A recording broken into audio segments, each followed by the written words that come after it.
नमस्कार साथियों, आप सभी का हमारे ऑनलाइन यूट्यूब चैनल पर हार्दिक स्वागत है।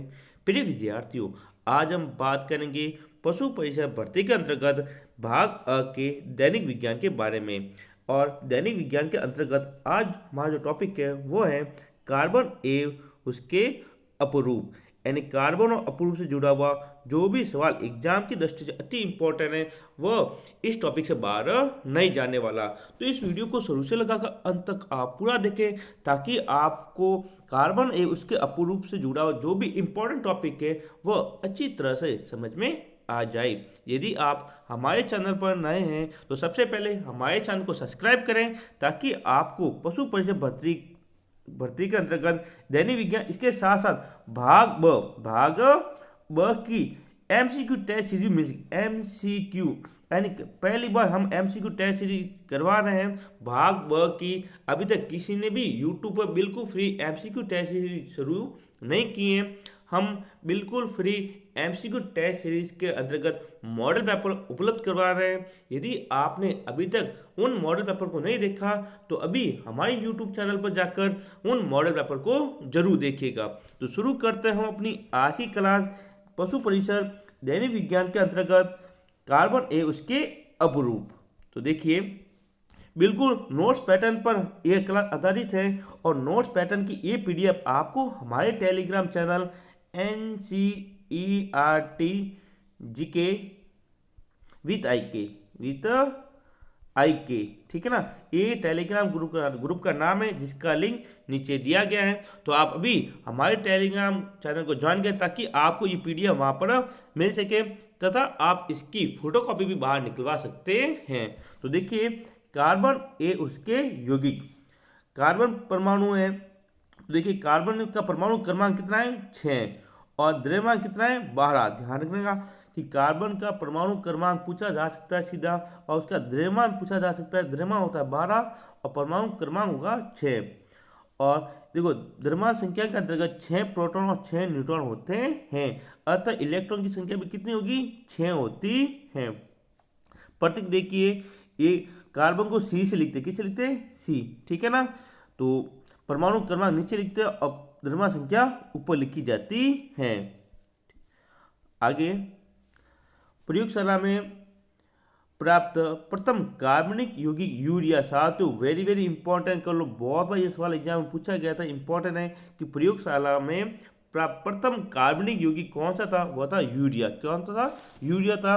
और कब बनाया गया था, तो 1828 में बनाया गया। किसके था, हवलल द्वारा बनाया गया था। ये यूरिया का रासायनिक सूत्र है। ओके, आप इसका स्क्रीनशॉट ले सकते हैं। साथ ही आपको इस वीडियो की पीडीएफ हमारे Telegram channel NCERT GK with I के पर मिल जाएगी, जिसको ज्वाइन करके आप इस वीडियो की एक पीडीएफ की फोटोकॉपी बाहर निकलवा सकते हैं ताकि आपको पढ़ाई करने में आसानी हो और रिवीजन आप बार बार कर सकें।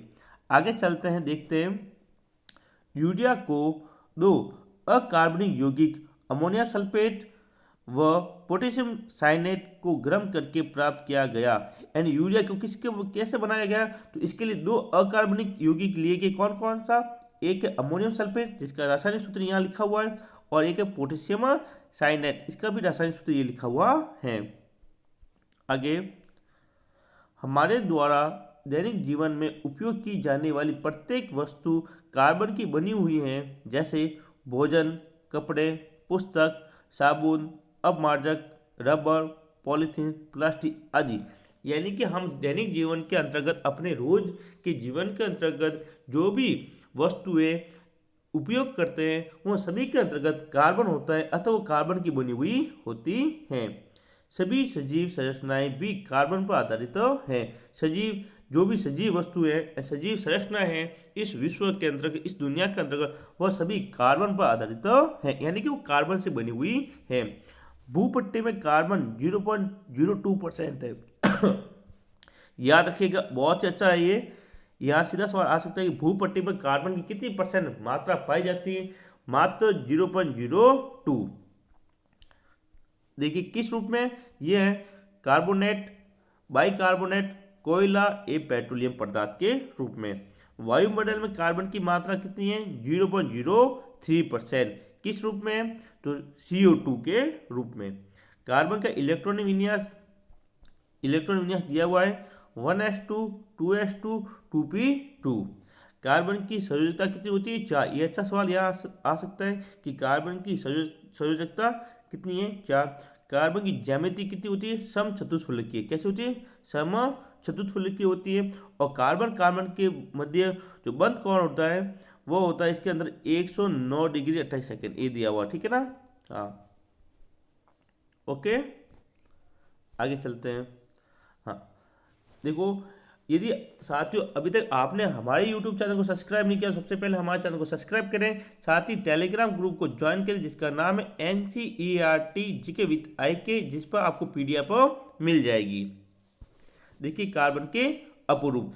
अभी तक हमने कार्बन के जो नॉर्मल कार्बन है उसके बारे में बात करें, उसके क्या गुण होते हैं, कितनी परमाणु संख्या, द्रव्यमान संख्या कितनी, इलेक्ट्रॉन संख्या कितनी है, ठीक है ना, कौन कौन से कार्बन के पदार्थ हैं, उनकी बात कर ली। अब हम बात करेंगे कार्बन के अपरूप के बारे में। अपरूप किसे कहते हैं? देखिए, किसी तत्व के दो या दो से अधिक रूप जो गुण द्रव्य में एक दूसरे से पर्याप्त भिन्न है। भिन्न मतलब क्या हो? अलग। अपरूप कहलाता है तथा इस गुण को अपरूपता कहते हैं। आगे देखिए, कार्बन के अपरूप के प्रकार कितने होते हैं? 2 प्रकार का अपरूप होता है। देखिए, आप इससे बहुत अच्छी तरह से समझ पाएंगे कि कार्बन के 2 अपरूप है। कौन कौन से? क्रिस्टलीय अपरूप और अक्रिस्टलीय अपरूप। यहाँ से सीधा सवाल आता है कि निम्न में से कौन सा कार्बन का क्रिस्टलीय अपरूप है और कौन सा कार्बन का अक्रिस्टलीय अपरूप है। तो क्रिस्टलीय अपरूप की बात करें, वह है हीरा, ग्रेफाइट और फ्लोरीन। ये तीनों हैं वो कार्बन के क्रिस्टलीय अपरूप के रूप है। किसके? क्रिस्टलीय अपरूप। अक्रिस्टलीय अपरूप की बात करें तो कोयला, कॉक, चारकोल, काजल और गैस कार्बन, ये सभी किसके रूप है? अक्रिस्टलीय अपरूप की। अच्छे से याद रखना, आप इसका स्क्रीनशॉट भी ले सकते हैं ताकि आपको क्रिस्टलीय अपरूप और अक्रिस्टलीय अपरूप के बारे में पूरी जानकारी रहे। हो गया होगा स्क्रीनशॉट। चलते हैं हम आगे। देखिए, पहले अभी एक एक की बात करेंगे। अब बात करते हैं क्रिस्टलीय अपरूप की। पहले वह अपरूप जिसमें कार्बन परमाणु एक निश्चित व्यवस्था में जुड़े रहते हैं, यानी कि निश्चित ज्यामिति होती है, निश्चित व्यवस्था होती है, उसे कहते हैं क्रिस्टलीय अपरूप। पहला बात करें हम हीरे की। किसकी बात करें? हीरा, ठीक है। अब हीरे का क्या क्या गुण है? तो देखिए, हीरा ताप व विद्युत का क्या होता है? कुचालक होता है। क्या होगा? कुचालक। कार्बन के मध्य बंध कोण 1.56 एंगस्ट्रॉम होती है, ये याद रखिएगा, ठीक है। दुनिया का सबसे कठोर पदार्थ है कौन है? हीरा। यह किसी भी द्रव में नहीं घुलता। वेरी इंपॉर्टेंट लाइन है। कोई भी द्रव लाओ, कैसा भी पदार्थ लाओ, कोई भी होगा, कैसे भी लिक्विड होगा, हीरा उसके अंदर पिघलेगा नहीं। अम्ल क्षार का कोई भी प्रभाव नहीं पड़ता। इसके कण घनाकार होते हैं, ठीक है, क्यूब होते हैं। आगे चलते हैं, हीरे के बारे में और जानकारी देखते हैं। हीरे की चतुष्फलक की व्यवस्था होती है। हीरे की व्यवस्था या संरचना पूछे कैसे होगी? चतुष्फलक की और 3D यानी त्रिआयामी संरचना होती है। 3D। हीरा पूर्ण आंतरिक परावर्तन के कारण अत्यधिक चमकता है। साथियों, वेरी वेरी इंपॉर्टेंट, बहुत बार सवाल आया हुआ है। हीरा किस कारण चमकता है? तो पूर्ण आंतरिक परावर्तन के कारण। किसके कारण? पूर्ण आंतरिक परावर्तन के कारण हीरा चमकता है। एक्स किरणों के पड़ने पर यह रंग हरा रंग प्रदर्शित करता है। शुद्ध हीरा पारदर्शक एवं रंगीन होता है। कुछ हीरे काले होते हैं जिन्हें क्या कहते हैं? बर्ट कहते हैं।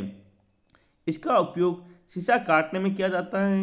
फोनोग्राफी की सुई में किया जाता है। किसका उपयोग करते हैं? हीरे का उपयोग। यानी ये सारे हीरे के गुण थे, ऊपर भी हमने देखे हीरे के गुण, ये भी हीरे के गुण है। और इसका उपयोग पूछे तो शीशा काटने में और फोनोग्राफ की सुई में हीरे का उपयोग किया जाता है। आगे देखिए, इसका विशिष्ट घनत्व दिया हुआ है 3.51। घनत्व कितना होगा? 3.51। और हीरे का गलनांक 3843 केल्विन, ठीक है, 3843 केल्विन। हीरा कार्बन का अति शुद्ध रूप है। क्या? अति शुद्ध रूप है, ठीक है। तो आप भी इसका स्क्रीनशॉट ले सकते हैं। साथ ही आपको इस वीडियो की पीडीएफ हमारे Telegram channel NCERT GK with IK पर मिल जाएगी, जिसका लिंक नीचे दिया गया है। आगे चलते हैं, आगे बात करते हैं ग्रेफाइट की। किसकी बात करते हैं? ग्रेफाइट की। ये देखो विद्युत का सुचालक है और कार्बन कार्बन के मध्य बंध कौन होगा? 3.40। सामान्यतः अधातु विद्युत के कुचालक होते हैं, परंतु ग्रेफाइट अपवाद। ध्यान रखना, इंपॉर्टेंट लाइन, ग्रेफाइट क्या है? अपवाद है, ठीक है ना। इसका अपेक्षित घनत्व 2.25 होता है। कितना? 2.25। आगे चलते हैं। कागज पर रगड़ने से यह उस पर काला निशान बना देता है, इसलिए इसको काला शीशा भी कहते हैं। और इसकी जो व्यवस्था होगी वो षटकोणीय परतों के रूप में संरचना होगी। कैसी होती है? षटकोणीय, यह उसकी संरचना है। क्या है साथियों? संरचना है षटकोणीय परतों के रूप में। आगे देखिए, अब ग्रेफाइट का उपयोग क्या किया है? तो देखिए, ग्रेफाइट का उपयोग परमाणु भट्टी में मंदक के रूप में, इलेक्ट्रोड के रूप में, पेंसिल बनाने में एवं कार्बन आर्क बनाने में किया जाता है। वेरी इंपॉर्टेंट लाइन है कि ग्रेफाइट का उपयोग कहाँ कहाँ पर किया जाएगा? तो परमाणु भट्टी में मंदक के रूप में करते हैं, इलेक्ट्रोड के रूप में भी करते हैं, और पेंसिल बनाने, पेंसिल आगे का नीब होगा वो ग्रेफाइट का बना हुआ होता है। लोहे पर पॉलिश करने में भी इसका उपयोग करते हैं, और शुष्क सनही के रूप में, शुष्क सनही के रूप में भी इसका उपयोग करते हैं। हीरे में कार्बन sp3, ये sp3 है, ठीक है ना। हीरे में कार्बन sp3 और ग्रेफाइट में कार्बन sp2 संकरित अवस्था में होता है। इंपॉर्टेंट कर लो साथियों कि हीरे में कार्बन कौन सी संकरित अवस्था में होता है? तो हीरे में तो होता है sp3 और कार्बन में होता है, सॉरी ग्रेफाइट में होगा sp2। ओके, आगे चलते हैं। अब बात करेंगे साथियों फ्लोरीन की। किसकी याद है? फ्लोरीन की। फुटबॉल जैसी संरचना होती है जिसे बक्की बॉल कहते हैं। क्या कहते हैं? बक्की बॉल भी कहा जाता है। किसको? फ्लोरीन को। सबसे स्थायी फ्लोरीन है कार्बन 60। इंपॉर्टेंट है, बहुत बार एग्जाम में ये सवाल पूछा गया है कि सबसे स्थायी फ्लोरीन कौन सी है? तो कार्बन 60 सबसे स्थायी फ्लोरीन है। फ्लोरीन कार्बन 60 को बगिस्ट्रम फ्लोरीन भी कहते हैं। ये फ्लोरीन है, ठीक है ना, कूनी फय साथियों, ठीक है। कार्बन 60 की संरचना 32 फलक होती है। कितने फलक होती है? 32। सबसे हीरे की पड़ी तो 36 फलक थी, फिर हमने ग्रेफाइट की देखी तो 6 फलक। क्या थी? 6 फलक। अब फ्लोरीन की बात करें तो कार्बन 60 की जब बात होगी तो इसकी संरचना में कितने फलक होंगे? 32। कितने होंगे? 32 फलक होते हैं। आगे देखिए, कार्बन कार्बन के मध्य बंध कोण 2.40 एंगस्ट्रॉम होता है। उपयोग प्राकृतिक गैस के शुद्धिकरण में, आणविक बेयरिंग में, उस ताप अति चालकता में, ठीक है ना, इस सब का उपयोग किया जाता है। किसका? फ्लोरीन का उपयोग किया जाता है। तो साथियों ये थे कार्बन के अपरूप। कौन से? क्रिस्टलीय अपरूप की हमने बात की है। अगली क्लास में हम इसके अक्रिस्टलीय अपरूप की बात करने वाले हैं। यदि साथियों आपको हमारा वीडियो अच्छा लगे तो इस वीडियो को लाइक करें और हमारे चैनल को सब्सक्राइब जरूर करें। मिलेंगे हम अगले वीडियो में कार्बन के अक्रिस्टलीय अपरूप के साथ। तब तक के लिए जय हिंद, जय भारत।